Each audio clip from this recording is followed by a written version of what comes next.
it was just like my instinct to like grab a camera and run out after them. And it was amazing, and I loved it. And I love that feeling of chasing what's happening. Like I find it more comforting to run towards the crazy thing that's happening. Welcome to the Hidden City Podcast. I'm Grant. And I'm Doug, and we're here to share some of the incredible stories and people from Oak Cliff that you might not know. We're going to sit down with some of the visionaries, craftsmen, and business owners who have shaped Oak Cliff into what it is today. Oak Cliff is on the south bank of the Trinity River, a few miles south of downtown Dallas. While technically it was part of Dallas, it was its own city for a long time, and it still has that independent spirit. We'll dive into the history and the spirit of this place, exploring the different challenges and successes that defined it. This is The Hidden City, a podcast about the people and the stories that make Oak Cliff extraordinary.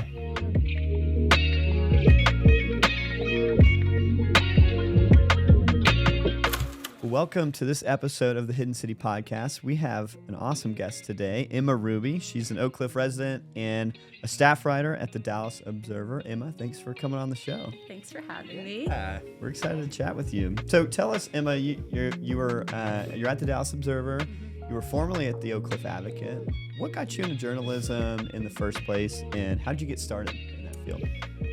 Well, I grew up in Arlington and started in middle school. We had like a monthly kind of 10-page magazine that would get published called The Rampage. So I signed up to do that, and my first article was I wrote like really snarky stuff for a middle schooler, like right away, which is kind of funny to be at the Observer now, which is kind of known for that. But first article was about how people were getting too upset about Miley Cyrus's Wrecking Ball music video. I was like, everyone needs to calm down about this.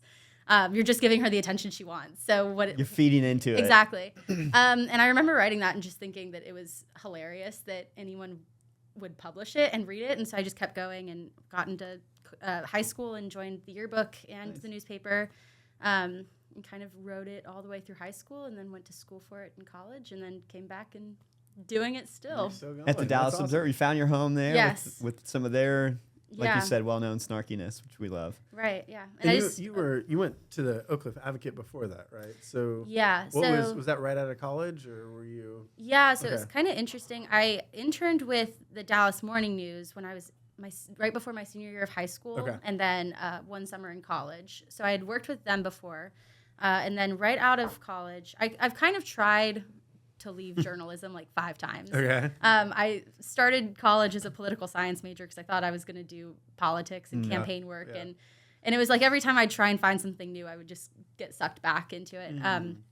So I left college, and I'd been on a healthcare investigation team for the first 2 years of the pandemic as an intern, and was so burnt out.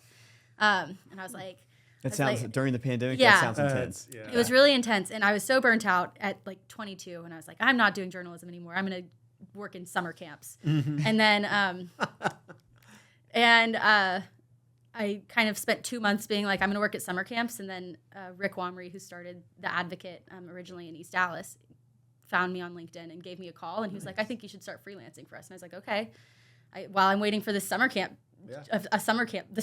I'll freelance for you guys. And went in for an interview, and it was the same day that Rachel Stone had said, I'm going to leave the Oak Cliff Advocate.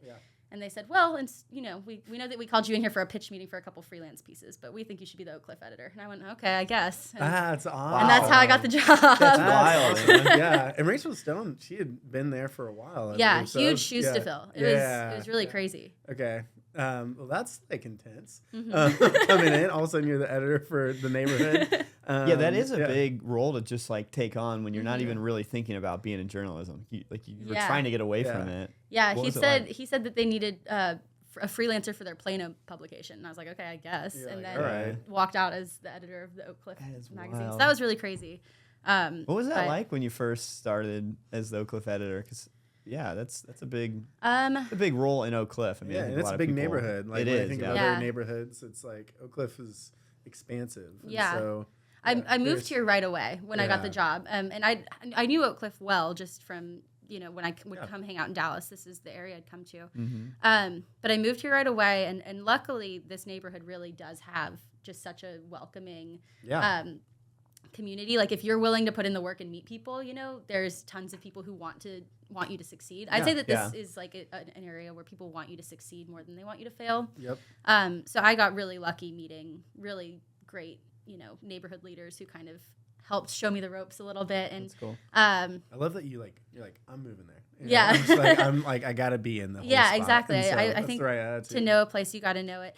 And it really pulled me out of that funk that I was in because, I was so burnt out on just reporting on just bad stuff. Like it was a lot of, when I started at the Dallas Morning News as an intern, I was a breaking news intern. So I was doing a lot of murders, a lot of just really sad stuff. The dark stuff. The dark, heavy stuff. Yeah. And to go from that into healthcare investigations during the pandemic, of course I didn't want to write anymore.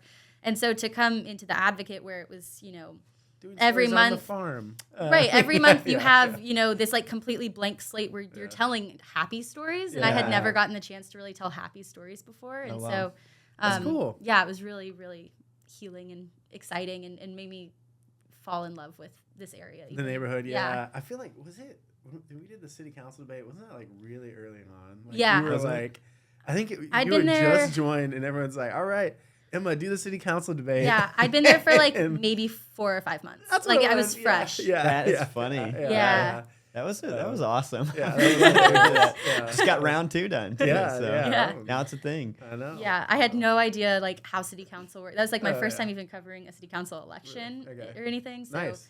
It was really flying by the seat of my pants that time. That's awesome. Yeah. Just jumping in the deep end. So, what do you think it is about journalism that keeps pulling you back?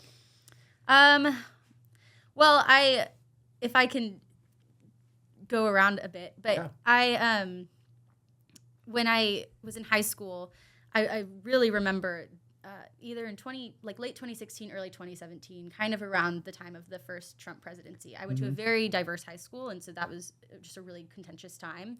And I remember there was like regionally kind of this plan for major walkouts. The Hispanic community was going to stage these walkouts in protest of the Build the Wall stuff. And, our principal had come on and said, like, if anyone walks out, we're sending you to the behavioral campus for a week. Like you're failing your class. Like it was crazy. Super threats. Yeah. And I was in my newspaper class at the time, and I just remember hearing all of a sudden like chanting and shouting in the school.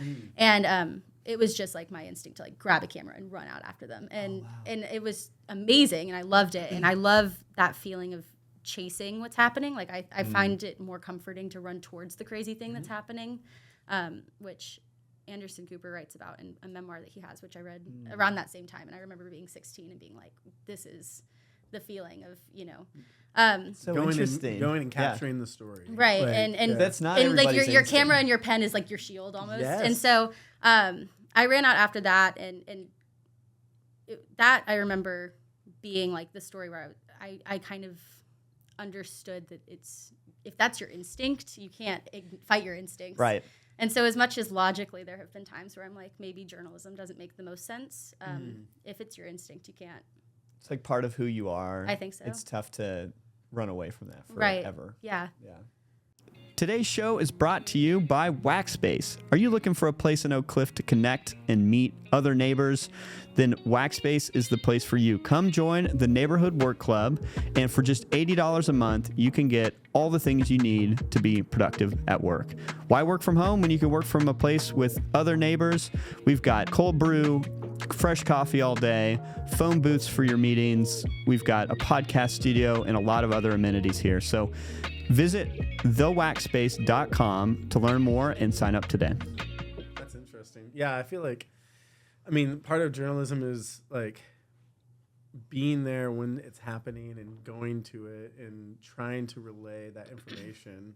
You said that was in high school when that was happening. That must have made an impact. Were there any other moments like that you're like, oh, this is just affirmation again, that I'm telling the right stories, or I'm chasing down these moments? I think it's all the moments where like I look back and am like, oh, I probably should have been more worried about what was going on. Like I probably should have been worried that I was going to also be sent to the behavioral campus for a week or whatever, but I wasn't. The behavioral campus. what I don't know what it's called. No, the, no, I know, I the know. school that they send when you get in trouble. Sounds scary. Yeah. I remember in I think it was 2019 where there was the guy who went to the downtown federal court building with like tactical gear and his gun and Tom Fox happened to be down there and got like really amazing photos of him. Which I think won a Pulitzer. I do remember that. Yeah. It was like him peeking around the building, Yeah. right? Or something like that. Yeah, and I had I was an intern that summer, and I had like just arrived, was the first intern in, and he had published, as the shooter, as he'd gone, had published a manifesto about like planting bombs downtown, and like the whole downtown was shut down under a bomb threat. And I remember like my editors looking at me and being like, the FBI is about to take Tom Fox's SIM card, and he got a photo. We need someone to go down there, and I just was like, okay, I'll go, and I just ran downtown. And afterwards, my mom was like, you know that there's like bomb threats and whatever, and I was like, we had to get the photo. Yeah. Oh man! So literally, it's just like, it really is just you that do, like- instinct where afterwards I'm like, that was dumb, but in the moment I can't think about it. It's like there's a little bit of thrill seeking almost. Maybe, baked yeah, in there. a little bit of adrenaline. Yeah, but also like you're like there is a story that The can need be to cover. captured. Absolutely, Someone's yeah. got to do it. Absolutely, yeah. Yeah, that's really interesting because I think most people's instinct is not that. So it's cool that you're following that in journalism. That's yeah. I think it's admirable too to get that kind of information out. But speaking of Oak Cliff and covering that, what are some of those memorable moments? I know there are more happy stories you were saying, but are there any stories you're like, man, this was so interesting learning this about Oak Cliff, or the highlight of when you were covering this neighborhood specifically? Yeah.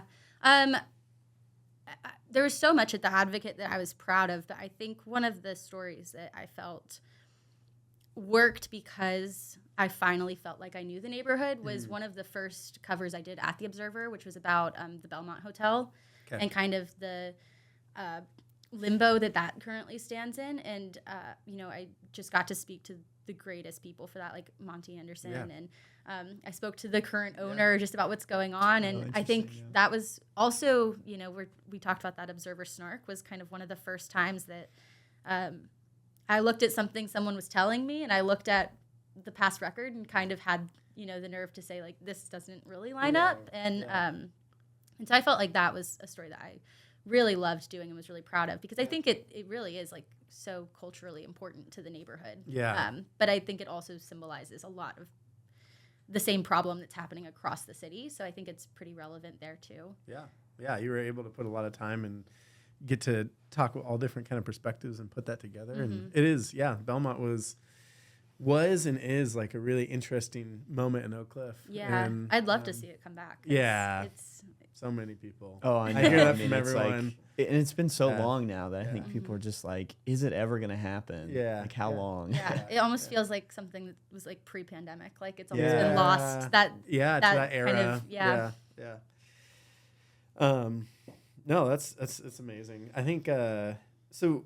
How would you describe kind of like working at the Advocate and the Observer? You said like there's that snark and there's like kind of like these happier stories. Like, is there different flavors or styles that you've kind of like seen as you grow into those different roles? Yes, and I also think that comes with just feeling more confident in myself as well. Like I said, when I started at the Advocate, it was my first job out of college. So it was like every magazine felt like the most important thing. And I was really a perfectionist about it and wanted, everyone to, I wanted the neighborhood to love it. And I wanted, the kind of hospitality that I was being welcomed with to it be returned through the stories. Well, we felt that with, I feel like there's a quality to it. Like you could tell the care to it. Because I mean, all those stories that we were picking up and reading about it, I was like, man, these are just well done. Like you could tell it wasn't like just shipped. Well, thank you. Yeah, no, it's true. And I think Oak Cliff that means a lot because it is good journalism for a neighborhood. It's how you get to know your neighbors, how you get to know what's going on, and it was a good service. Yeah. So. Yeah, I do think about how the Oak Cliff Advocate, Dallas Observer, some of these like. It is hyper local journalism in some ways. It's we're really trying to figure out what's going on in our little neck of the woods. Yeah. It's not the national politics. It's not anything like that.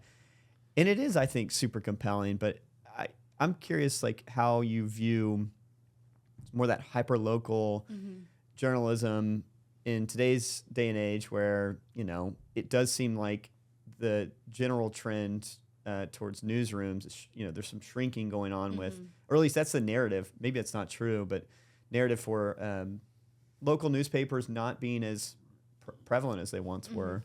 What do you think about kind of how that is now and maybe the future of journalism there?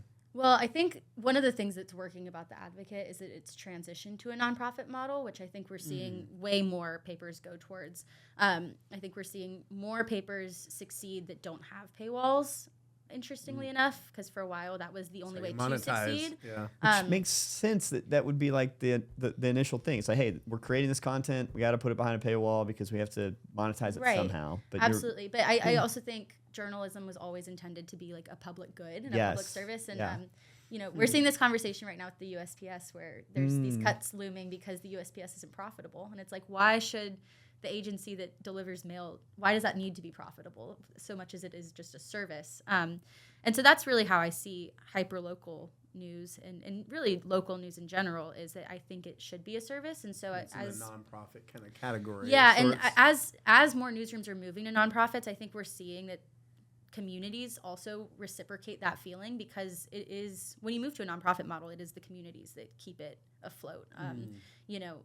The Advocate is community funded and community led and grant led and those sorts of things. And so I think that when you look at where the money's going, you can see that that's what's being valued. And so as we're seeing more people transition to that nonprofit model, I think that's actually something that is going to help preserve hyperlocal and local news.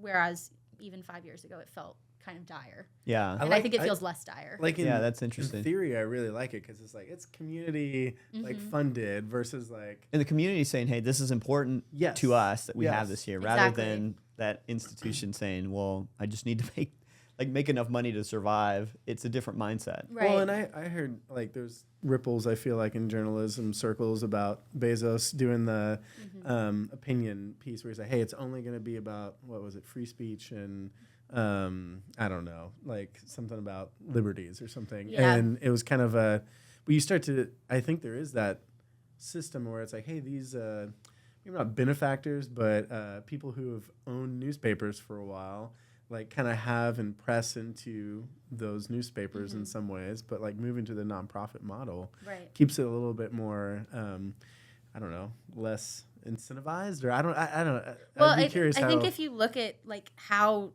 newspapers in our country started, like how the industry started, it was really wealthy people would pay for a newspaper because they wanted their opinion and their message to be out there, and they wanted things in their favor. And so our journalism as a country started very skewed and very opinionated, like and very corporate, capitalistic kind of. Right. Like, and so, as we kind of came out of that, I would say kind of probably post-Civil War, especially post like industrialization, we kind of got this more like unbiased news culture. And then I think what we've started to see in the last 10 or 20 years is that the pendulum is almost swinging back, where we were starting to go back to these wealthy people buying up newspapers, and especially like you're saying with this Bezos, kind of some of these decisions at the Washington Post, you don't necessarily know at this point where they stand. And so I think that also is one of the really important reasons that nonprofit news is starting to proliferate, is so that we can avoid that full pendulum shift. That's interesting. Yeah, because I worked for the school newspaper at A&M, and it was funded by the university. And so it's like you could only, you had freedom to criticize, but it was also, you're like, you don't want to criticize too much, I would assume, because then you're taking out the hand that's feeding you a little bit. And so there is always that, like, who is funding this, and what are their expectations of the thing that they're funding. And that could probably still happen with nonprofits, I would assume, but there's probably ways to spread that out a bit more too. Did we all work at a school newspaper, by the way? I think Sounds we like did. That's funny. I worked at the local Crawfordsville paper, the Journal Review. Nice. And I got to run around and do a little reporting myself. Got to cover a plane crash in Crawfordsville, Indiana. Wow. Everyone survived. It was fine. And hilarious. The Mike Pence. Oh my gosh. Story, right? Governor Mike Pence came to a steel mill. That was big news. Oh, wow. I did a little private tour of a steel mill with him.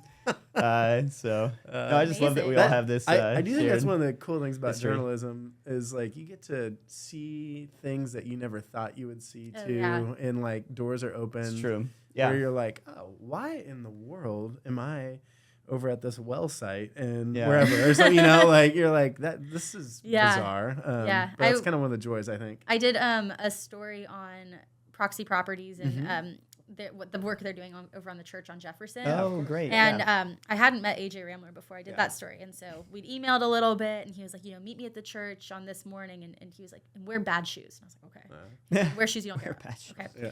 And I love that he gave that tip. Yeah. What a character. And I showed up, and we're at the church, and I'm, fully expecting we're just going to talk about it, whatever. And he has his like drill gun. He's like, okay, give me a second. He starts drilling off the boards on the door, and he has his like industrial flashlight because it's completely dark, and he's like, hold on, let me just call out and make sure that there's nobody living in here right now. Yeah. And so he's taking me through these underground tunnels, and they're just it's terrible. And I was like, what am I doing here? one of those moments where you're like, how did I just had coffee, and what am I doing Yeah. right now? Yeah. And it's the access. Like all of a sudden you have this behind the scenes look at this amazing church development project. But I just love that you have these experiences if you kind of are in the field. Right. I'll be interested to see how that one turns out because I've seen the before. So I'm looking forward to the after. It's such a beautiful building. Yeah. I think if it can figure it out, it's going to be cool. But Same guy who designed the Wilson, right? That's Designed right. that Downtown church. Dallas. Yeah. So some architecture to it too, which is cool. Man, yeah, we could talk about journalism all day. Before we move on to the Oak Cliff like advocate kind of stuff, I think one of the things I wanted to ask was there any stories or areas that you felt like were under kind of like looked, or things you're like, man, I really wish we could have looked more into this area or this space? I mean, I feel like there's always a million for sure things that I haven't gotten to. If we're talking about like the general state of coverage of Oak Cliff, I feel like the last 5 years it's gotten a lot better.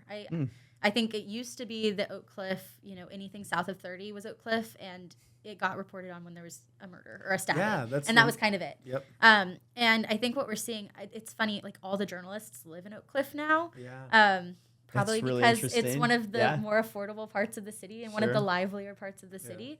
But I think it's interesting that as, more journalists are living here, I think that maybe has been reflected in the coverage because I do think that Oak Cliff is more part of the conversation than it used to be. More than just there's a murder or a shooting that happened south of 30. There was a shooting at Fair Park, and that's Oak Cliff.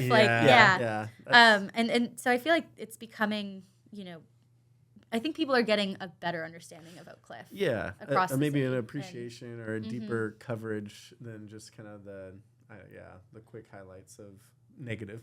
Yeah, I think there's always more work to be done. Yeah. South Dallas especially, I think we still need to be dedicating and I could be better about this. We all could be better about this. Dedicating a lot more time to South Dallas and like South Oak Cliff. Yeah. But I do think that there has been progress that's been made, at least in the time that I've been watching the journalism industry here. I've seen that firsthand.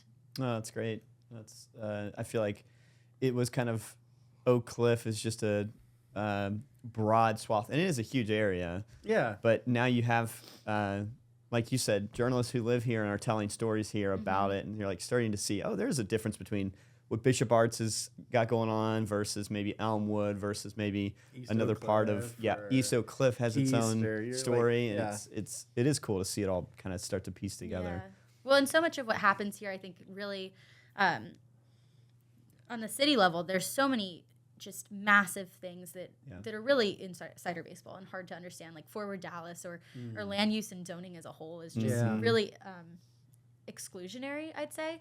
And I've found that Oak Cliff, there's always these stories that are just great ways to talk through those more complex issues. You can find the people that represent the actual problem and write about that. And I've found that to be like one of my favorite ways of storytelling, especially those kind of more nuanced city issues that even I don't really understand. Yeah, That's kind of how I've come to understand them. Yeah. Huh.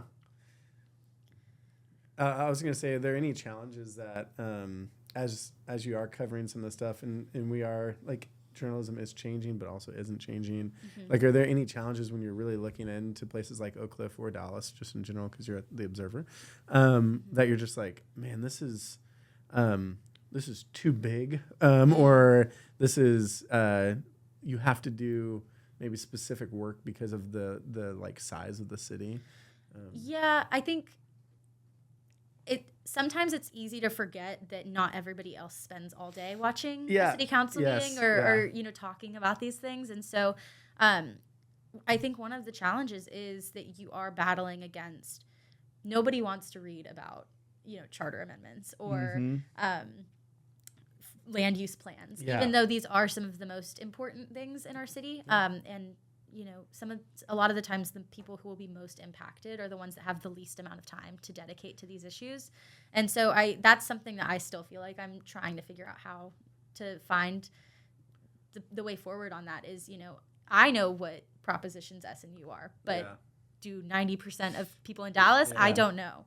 And how do you communicate in a way that doesn't put them to sleep? Because there is a lot of things that are just technical. There's a lot of developments. It's a day-to-day thing. There's a lot of things changing too. Constantly. Yeah. But also, it's like, well, I can't tell you everything, but I can tell you the high notes, and this is how this is going to actually impact you or impact certain people. Yeah. I do feel like that would be that's got to be a real challenge. Yeah. Especially how quick it moves. I think that's like distilling it to where it doesn't put them to sleep, but getting them good information on things that impact them. Yeah. Something I like to try and do, the New York Times does the Daily podcast, and that was so helpful when it started. That started also during the first Trump administration, because at that time things were moving so quick that if you, missed one day of foreign policy, you had no idea what was going on. And so I found that podcast really useful when that started, because they'd spend 30 minutes saying, here's what's happening now and here's everything that happened before it. Isn't there one you listen to? Or that's great. It's like a quick rundown, right? Mm-hmm. Yeah, there's a couple of great ones like the Daily and other news. I listen, like Breaking Points is one that's more like in depth. They're just going to hit all the topics for that day every day. Yeah. But they're like 5 minutes, 5 to 10 minutes is really helpful. I don't think there's anything like it, but I think I think that's something I try and think about when I'm, none of this stuff started out of nowhere. Yeah. Forward Dallas didn't come out of nowhere. Our housing problem didn't come out of nowhere. And so I think when I'm writing kind of these more complex issues, I do like to kind of think, how would the Daily approach this? What is the 30-minute rundown of, here's why 4 years ago a decision that was made matters to this issue. And, I still don't know if that's something that resonates with people, but to me it feels important. At least to document it. I think it is. Yeah. I know. Well, if you need a studio to be, you've that'd be got so one. interesting. And that's a service. Like, I know there's investments and all this to it all, but it is important because we're talking about years and years of things developing to get to a point. Exactly. And 90% of the people that are focusing on this point have no clue what it took to get to that point. Well, a lot of them weren't living in Dallas 10 years ago. So the institutional knowledge as we're growing. Yeah. Well, stuff like it's WOCAP, right? Or area plans. WOCAP's a great example, That's an Oak Cliff example where it's like, all right, all this is coming in at this point, but you don't see this till years later. And it's like, how do you stay informed and educated on some of that stuff? Yeah, it's really hard. And so I don't know if that's something, like I said, that resonates with readers, but there is a part of me that also feels like it's my job just to document it. Yeah.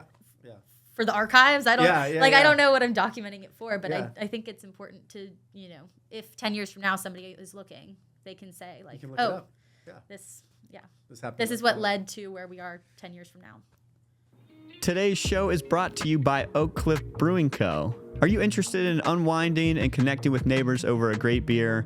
Then go visit Oak Cliff Brewing Co. They've got a great tap room with all sorts of great beers on tap. It's a full production brewery here in the heart of Oak Cliff. Visit oakcliffbrewing.com to find out what's on tap right now and where you can find fresh beer made right here in Oak Cliff. But we were just saying, there's kind of two things going on when you're doing journalism. There's one that's like for the record book, sort of. We're counting this, we're marking this down for the histories.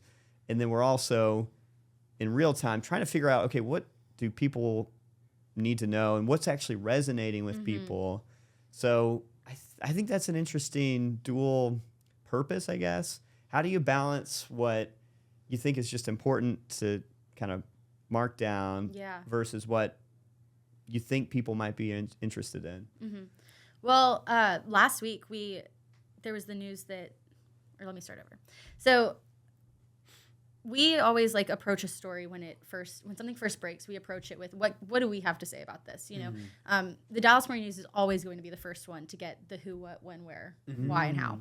And so and that's their reputation. And that's their reputation, and that's what they do. And they have a much bigger staff. Like they are equipped to do it, and that's their kind of corner of the Dallas market. And so every story that breaks, you know, our question is, what do we have to add to this? And so last week the news came out about Southwest Airlines getting rid of the free bags. And at first, you know, in our news meeting, we were like, what do we have to add to this? Not a lot.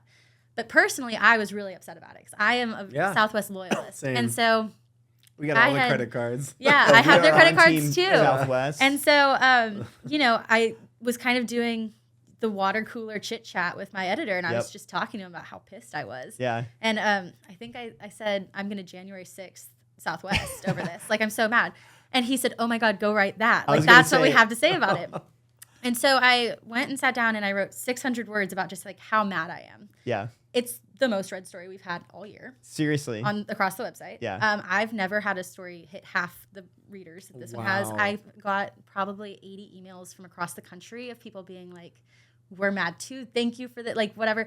And it really resonated. And I had never, that's the first time I've ever written an opinion piece. Yeah, I was about to say, this is an opinion piece. I never write funny. First person. I never write opinion. And it was just something that hit me personally. And I put 600 words down, and apparently everyone else agreed. Yeah. And so that was really, I think, a good lesson in kind of, listening to your voice and like getting that out. And you know, maybe sometimes those stray comments, like if you feel that strongly about them, maybe other people do too. Yeah. And so that was like a really hilarious kind of freak blow up on that one. It was really fun. Disorienting. Yeah. That's kind of awesome too, that your coworker was just like, hey, you should write that. Yeah. Because that little bit was perfect. And I read that article. Yeah. And I remember reading that line being like, that's so good. Well, like we got a call from the private equity firm that I said that about. You did. And they said that they were like, you need to take this line out because it's inciting violence. Oh my goodness. Wow. Okay. I'm sorry.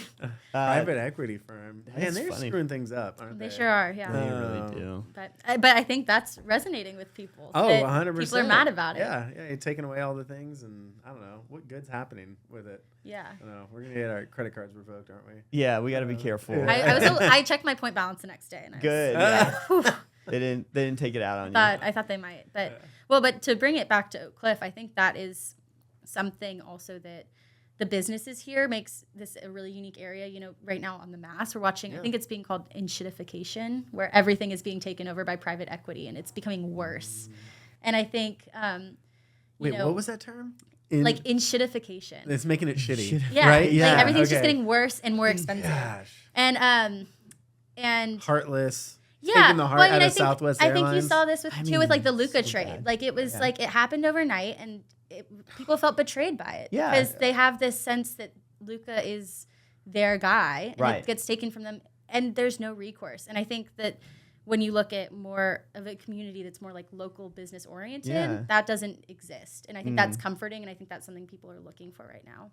Yeah, for sure. I mean, you look at both the Luca trade and Southwest, and hilariously, I love Southwest's response of like, well, at least we didn't trade Luca. Oh my God, that was snarky. It was snarky, still bad, but it is that like ripping the heart out of these institutions or these things that we all are connected to emotionally.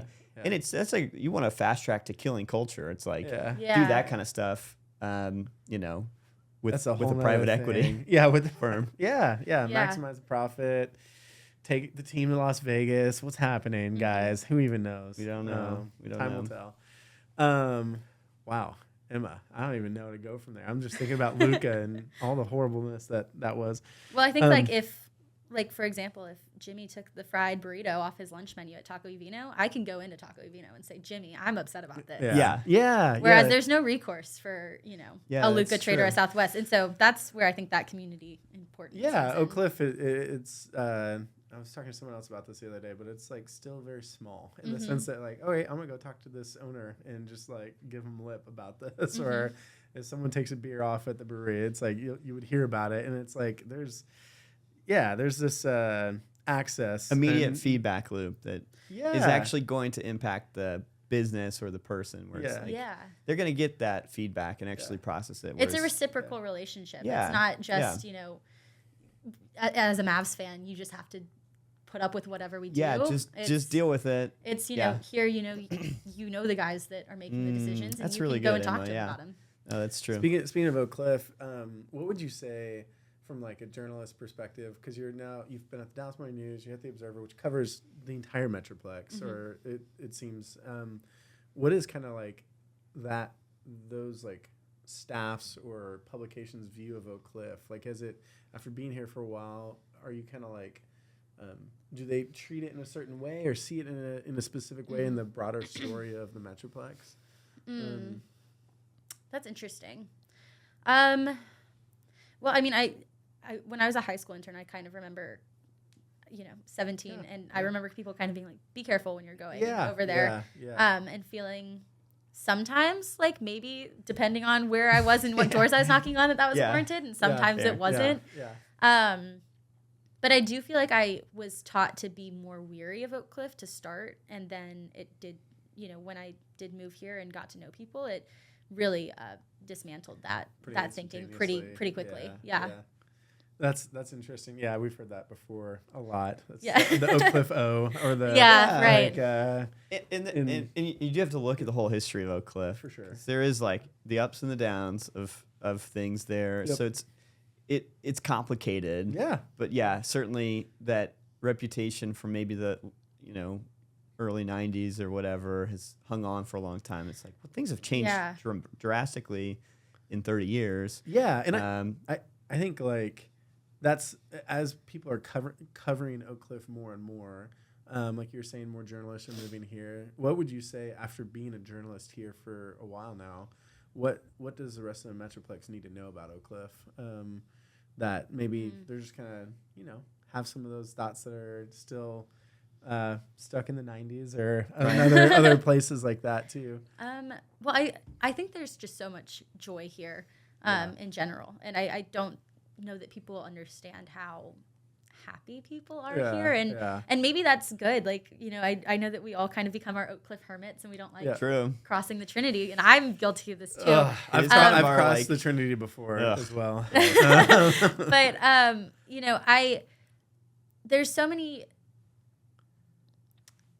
One of the things that I've been thinking about a lot with Oak Cliff is this conversation about housing density and duplexes and quadplexes and whatever. And there's so many Oak Cliff neighborhoods where those structures exist and they're grandfathered in and they are really vibrant. And, I went to school in New Orleans and I lived in a triplex, and it was my college friends lived in the other units, and it was amazing. And we had a great community there. And so I see that experience reflected in like my Oak Cliff neighborhoods where we have that housing density, and I wish that more people from outside of Oak Cliff could come and see that these things exist and people here are happy, they know their neighbors, they walk to the grocery store, it's safe, and it's not something to be scared of. And I live in a single family neighborhood, and I feel like I live in a single family neighborhood, but I also live in a duplex, and those two things can exist together. And I think that's something that I wish the rest of the city could maybe learn from.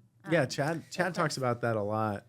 Just kind of he even says, I think Chad West says that like Oak Cliff's kind of on the forefront of this, of just being able to showcase like what's possible. And, right. Some of it's because it's naturally, like Lake Cliff is a great example of some of it, but it's a different way. And there's a good way to do some of this. Yeah, you think about the sheer amount of people that are moving to DFW or to Texas, and there's that reality we've talked about on the show before. It's like there has to be more solutions here. Or we just keep expanding the Metroplex. Right. Mm-hmm. But also, like, it actually does create a more vibrant neighborhood. Yeah. It improves the neighborhood when you add that density in a thoughtful and good way. Yeah. So I agree. We already see it in action. It works. It's here. More of it would be great, but it's kind of not the Dallas way. Like the Dallas way is like, let's get a big house on the big lot and maximize it to wherever it can be. And this is like, oh, this is a triplex or duplex, but it allows for some of that. People out of college or people like who need that, like, can live and be in an actual neighborhood. And I think that's like very grounding and helpful. Yeah, absolutely. So look at that. Housing. We covered housing. Let's go back to journalism today for a moment, because right now we talked about how some newsrooms are going to more like the nonprofit model. What else are you seeing when you think about how journalism has changed, even since you started at the Advocate and are at the Observer now? Because what I see like day to day with things happening is like everybody's got a camera. Mm-hmm. They're always I feel like I see these videos all the time where something happens and then everybody pulls out their camera and is like ready to record. So there's like a more citizen involvement that is outside of the institutions that are typically telling the news. Mm-hmm. But how does that all work together now, and where do you kind of see it going? Right. Well, I remember when I first was in high school, interned, end of the summer, my editor at the time kind of pulled me in. He was like, have we convinced you not to be a journalist? Yeah. And I was like, no, like, I love it. And he was like, shoot, then I didn't do my job. And I did not understand why he would not want me to be a journalist. Right. And I can hear his voice in my head still when he said this, but he said, if you decide to move forward, you're the first generation that's going to have to rebuild journalism from the burning rubble. And I felt like that was so dramatic. And I was like, what is this guy talking about? And then occasionally, I'll have a bad day. And I'm like, it's the burning rubble. Crap. Burning rubble. How do we to build a new? Yeah, but I do think it's changing. And I think the journalism industry needed to go through a reckoning. And I think it is going through that reckoning right now. Yeah. I think that there's positives and negatives of that. I think that there's positives and negatives of this citizen journalism trend we're seeing. Yeah. One of the things that concerns me is I do think we're losing media literacy as a whole. And I think citizen journalism is something that could take advantage of that, because those are people, maybe they're well-intentioned, maybe they're well-informed, maybe they're doing a great job at doing what they're doing, but ultimately there isn't a wider code of ethics that they're following. There isn't a wider, it's not as transparent. Not to say that it can be not to say that big J journalism is the most transparent thing, but big J journalism. But I think that is something that concerns me, and that I think that the industry is going to have to figure out is how do we tackle this kind of media literacy problem. We're seeing this growing, things that normally 10 years ago would have just been maybe somebody didn't understand that, or now a conspiracy. Yeah. And so that's something that I still don't know how to really address fully, because there's certain things that just feel like basic news that get accused of being conspiracy, or and that's get really troubling. Yeah. Well, and it almost is like I feel like it can become clickbaity even too, or like you can start to make it's more social in a sense at some points. But I think that's a challenge. I also think when I look at both of those, I'm like, okay, some of it's like cheesecake and Skittles. Like you get like the really deep kind of like, hey, this is it's got a code of ethics. It's got it's well intentioned. It's thought out. It's but man, it follows a system too. Is it like hard sometimes to digest? It's a bit rich. It's a bit rich. Whereas sometimes the Skittles, hey, this is great. I can get my Reels news real quick, and it's biteable. It's like you can get it real quick, and it's actually for the people in some way that's like on their level. But then, I don't know. There's something that's maybe there's like a coming together, or like there's I think how something. How to serve each other. Yeah, maybe they serve each other. I think that one of the ways that local and hyperlocal journalism is going to be important, especially in kind of tackling this conspiracy brain, I call it, is I think we've lost sight that the media is just people. Yeah. I was out with a friend recently, and she had mentioned that the media isn't covering Luigi Mangione anymore because people liked him too much, and so it was going to start a class riot. And then I said, no, it's just because he's in jail. Like, nothing new is happening. And court cases move really slowly. Like, there's no new news. Yeah, there's nothing to report on. I was like, I don't get an email blast every morning of here's the things we're not covering anymore as the media. You know? And I said that to her, and she was like, oh, that makes a lot of sense. And I was like, there's no news. It's that simple. It's not, there's not some broader the media conspiracy. I'm just a 25-year-old gal that's trying to do my best to inform people. So I think that's really interesting. That's a place where I think journalists being your neighbor will be important, is because I think it's a lot harder to vilify your neighbor 100%. and it's a lot harder to misunderstand your neighbor. Yeah. And so I think being out and having that presence of like, I am always going to do the best that I can and I get this place, I think can earn trust and kind of help fight some of those issues. Yeah, there's really so much distrust right now. I feel like that's the burning rubble, or what did he say? Yeah, rebuilding journalism from the burning rubble. There's so much distrust. So how do you gain that back? Maybe it's the nonprofit kind of model, or maybe it's, I don't know, the people. I don't know. I'm really. It is interesting. The conspiracy brain. That's an interesting term because it is so true. Like that, I think distrust has led to this like overactive thinking about every single thing that's happening. And sometimes it's just very simple. It doesn't have to be, because I think all of our minds are probably, not all of ours, some of our minds are like really into like, oh, there could be a little conspiracy here. That's like, interesting. Like, it's we should like maybe check the that government took out JFK. All right, come on. Yeah. So I can see how that can pretty quickly get sensationalized with, especially as you look at like X and the kind of single person brands that are out there now that are they became sort of the like, oh, well, we can trust this person because they're like a person, they're not an institution, and I'm going to listen to everything they say. This would be like new media? Is that kind of how? Yeah. Okay, I've heard that term. And it is interesting because on one hand, it does feel very one-to-one. This person's just got this to say about this topic. They're not a part of an institution. They're not beholden to anything. But on the other hand, you have no idea what that person is engaged with behind the scenes. Yeah. And so I think we've seen instances where certain one-person media groups have had some other incentives that they didn't mention. And I think Emma has lots to say. Sorry, go ahead. I mean, you're saying it. You're saying it. Go ahead. No, I don't know what the solution is. It is a lot of Skittles right now. Yeah. And it's really easy for people to eat Skittles and not think about how they've eaten the whole bag. Yeah. And I wish that we were just going a little slower, maybe. Yeah. Because I understand the distrust of institutions. I think that we're seeing that in every aspect of the country right now. Like that's just a broader conversation. But yeah, that's a good point for sure. But I don't know that abandoning institutions, that feels like an overcorrection. It's like throwing the baby out with the bathwater. Yeah. It's like, you've overcorrected. There's a reason that we built some of these things. That there's a reason that we have, across the board style books and ethics codes and whatever. Like those exist for a reason, and maybe. I love that you're standing up for that. It's like Big J journalism is like, it's got good reasons behind it. I'm not saying that everyone's perfect, but no. I understand. I think it's an overcorrection to abandon those things. Yeah.